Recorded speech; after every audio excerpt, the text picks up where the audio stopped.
paz e a graça de Deus esteja com todos, irmãos. Bem-vindos mais uma vez a mais um vídeo. Vamos rapidamente para mais um estudo aqui da Palavra de Deus. Hoje eu quero falar com vocês uma coisa importante, uma observação interessante sobre os ensinos do Senhor Jesus, que é a respeito de parábolas, e nós meditarmos e sabermos se as parábolas do Senhor eram tiradas aleatoriamente da sua mente, ele imaginava ali um cenário e falava, ou ela tem fundamentos, nas Escrituras, na lei, nos profetas, principalmente. Vamos hoje mostrar um pequeno exemplo disso. Espero que esse exemplo sirva para nós também meditarmos mais fundo nas palavras do Senhor, nos ensinos dos apóstolos, para que assim possamos crescer. Eu sempre gosto de lembrar e gosto de frisar a importância do estudo das Escrituras, porque o próprio Senhor nos deu exemplo, e os apóstolos também. Os irmãos perdoam que vai notar que minha voz está um pouco diferente, porque peguei uma gripe forte, ainda é muito frio aqui no sul, ficamos 5 dias com suspeita de Covid, mas graças a Deus não foi constatado. Então vamos lá, continuando. O Senhor, quando os saduceus o interrogaram sobre aquela questão, que a mulher que teve o seu marido falecido e ela se casou com o irmão do seu marido e assim foi, até que ela morreu, e então eles perguntaram, na ressurreição, de quem será a mulher, O Senhor de imediato, ele respondeu o quê? Errais por não conhecer as Escrituras e desconhecem o poder de Deus. E assim, em outras palavras também que o Senhor disse, ele frisou bem isso aí, que o povo sofria por falta de entendimento, de entender a Escritura, que o povo não examinava as Escrituras, porque se examinassem realmente, saberiam que a Escritura tratava dele, da sua vinda. Os apóstolos também, com várias referências nas Escrituras, está deixando bem claro que tinham que examinar as Escrituras, que nós temos que examinar as Escrituras. Eles faziam isso constantemente, estavam sempre estudando as Escrituras, irmãos, porque se no ensino secular, se nós não estudarmos, nós não podemos então ser aprovados em um concurso, em uma faculdade. Imagina das coisas de Deus, como que vamos ser aprovados diante de Deus, como que vamos receber ali o galardão, por exemplo, para entrarmos no reino do Senhor, e assim vai. Então, eu lembro também que o nosso estudo aqui, irmãos, não é baseado no estudo teológico atual ou moderno, porque esse estudo também ele é contaminado, nós sabemos disso. Só você comparar o que se aprende por aí nos cursos de teologia com o que realmente está escrito e está explicado nas Escrituras pelos apóstolos e pelo próprio Senhor Jesus, pelo que os profetas profetizaram. Não bate, muita coisa não bate. Os irmãos também perdoam os barulhos, tá bom? Está agora intervalo de almoço e estamos próximos aqui da rua, então às vezes vai ter algum barulho. Então eu quero de início também deixar com vocês o Salmo número 1, para que meditem também. Porque o que está escrito? Muitos conhecem esse Salmo, Bem-aventurado o homem que não anda segundo o conselho dos ímpios, não se detém no caminho dos pecadores, e assim vai, mas que medita de dia e de noite na sua lei. Ou seja, para que nós possamos meditar na lei do Senhor, nos seus ensinos, nós temos que conhecer, nós temos que estudar, porque senão como vamos estar meditando de dia e de noite, não é mesmo? É mais uma prova que devemos estudar as Escrituras. Esse estudo, irmãos, é com um objetivo. É o objetivo de entender a vontade do Senhor na nossa vida e de entender os seus mistérios, entender o que Ele quer de nós, o que Ele tem reservado para nós. Mas não um estudo baseado nos nossos próprios interesses, O Senhor Jesus deixou isso claro e muitos não entendem isso, os apóstolos também. Vejamos, por exemplo, o que acontecia. Vamos pegar aqui exemplos de judeus, porque todos eram judeus, O Senhor Jesus, os apóstolos, salvo engano, tirando Lucas, o restante todos judeus. Então veja bem, o Senhor Jesus, por exemplo, foi considerado um mestre, ele era um mestre, Ele é o mestre, na verdade. Então, mas para aquela época, para ser considerado um mestre pelos judeus, né, pelos rabinos da época, era uma coisa que tinha que ter muita dedicação, né? Para vocês terem uma ideia, uma criança entre 12 e 13 anos, quisesse ser um mestre, teria que passar por um teste, né? Uma avaliação. E como era esse teste? Ele teria que ser interrogado pelos mestres da época a respeito da lei dos profetas. E eram feitas muitas perguntas. E ele tinha que acertar todas. Então, a partir daí, ele iria realmente se dedicar, né, ao estudo das Escrituras, da Torá, das tradições dos judeus, que seria, no caso, hoje, né, que nós temos o Talmud, que na época não era ainda o Talmud, né, mas eram as tradições dos judeus. Ele teria que entender de tudo aquilo. E a partir daí ele teria um mestre, né, que o guiaria, o ensinaria, até que ele se tornasse mestre também. Então não era uma coisa fácil. O apóstolo Paulo, né, Saulo, ou no hebraico, né, Saul, dedicatória ao rei Saul, né? Então Saulo ou Paulo ou Saul, ele também da mesma forma. Ele era um discípulo de Gamaliel, né, que era uma das escolas mais importantes da época, né, do rabinato ali em Jerusalém. Então eles passaram por esse teste e podemos ver isso nas Escrituras, né? Então nós temos como exemplo o Senhor Jesus, que nos deu e nos dá, né, o exemplo de extrema dedicação às coisas do Pai. Veja bem, Lucas, no capítulo 2, versículos 46 a 52, é aquela parte em que o Senhor, quando ainda criança, por volta dos 12 anos, se separa dos seus pais, né, e é achado 3 dias depois. Né? Todos conhecem essa passagem, mas às vezes nós não meditamos com profundidade nisso. E o que ele diz? Então vamos ler aqui para nós relembrarmos. Aconteceu que, passado 3 dias, o acharam no templo, assentado no meio dos doutores, ouvindo e interrogando-os. O Senhor já estava ali aprendendo, né? Porque o Senhor, quando ele se fez carne, ele se despojou de toda a sua glória, de todo o seu poder. Ele era homem como nós.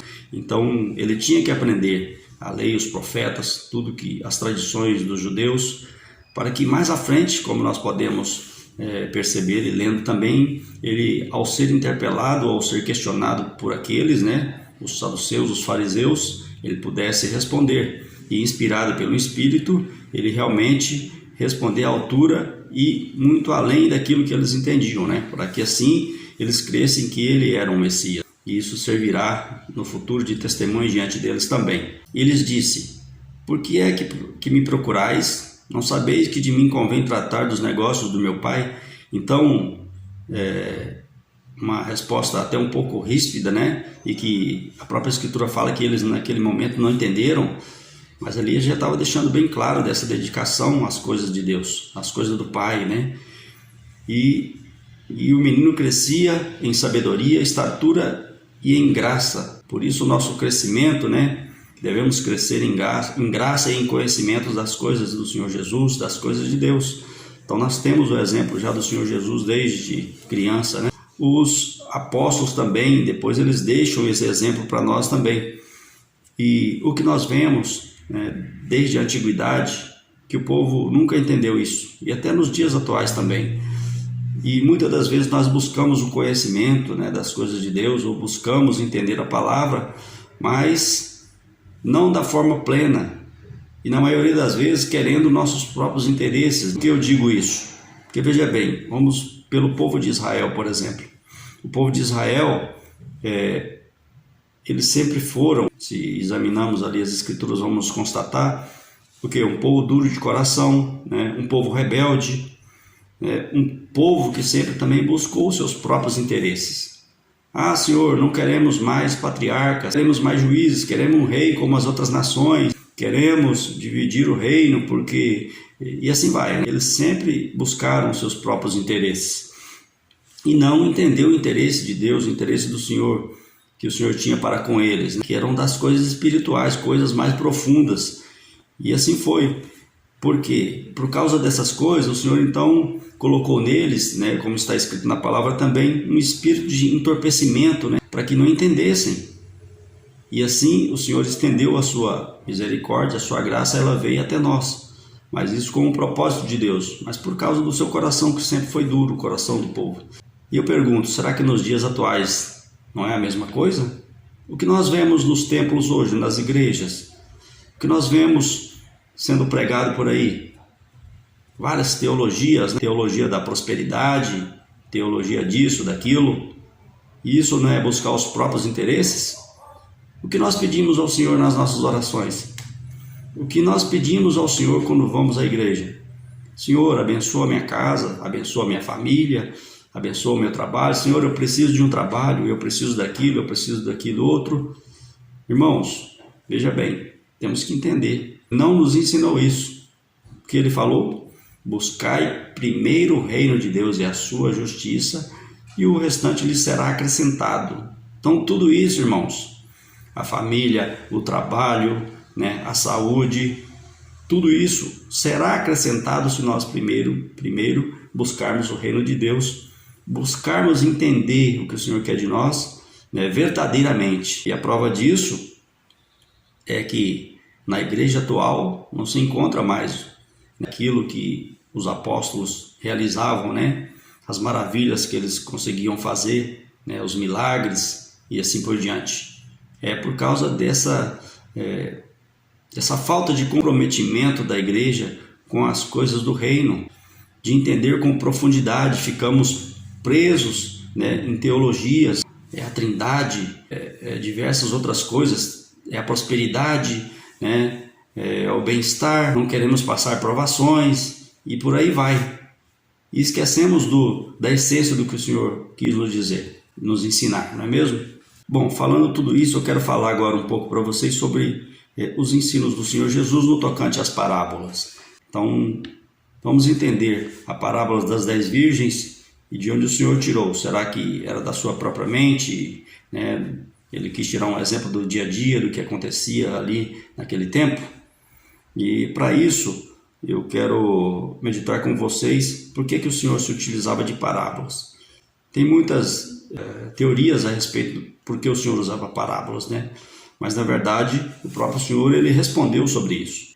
Ele disse que era para que os que ouvissem não entendessem, né? E os que vendo não percebessem, cumprindo assim a profecia de Isaías, e também em outros profetas se dizia a mesma coisa. E para que isso? Para se cumprir também outra palavra que diz que não podemos atirar pérolas aos porcos, né? E assim vai.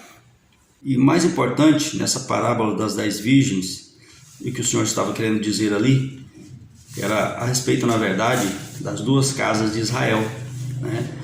E que depois no próximo vídeo nós vamos explorar mais.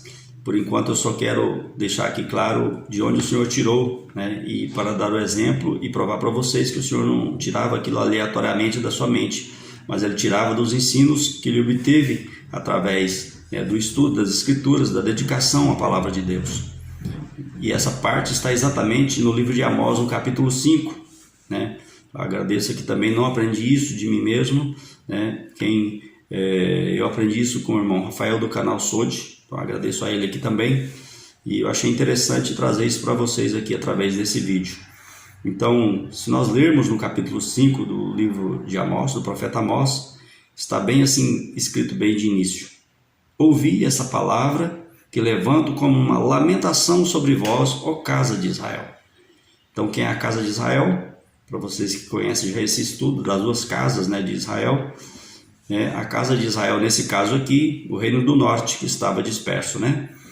Então ele diz, a virgem de Israel caiu. Então já de princípio, nós já percebemos aqui a palavra a virgem, né? Então parábolas das 10 virgens. A virgem de Israel caiu, e não mais tornará a levantar-se. Desamparada está na sua terra. Não há quem a levante. Então, o Senhor, primeiramente, como nós conhecemos, rejeitou a casa de Israel, né? Ele disse, não será mais meu povo. Então, aqui está falando sobre isso. Então, continuando. Porque assim diz o Senhor Deus, a cidade da qual saem 1000 conservará 100, e aquela da qual saem 100 conservará 10 para a casa de Israel.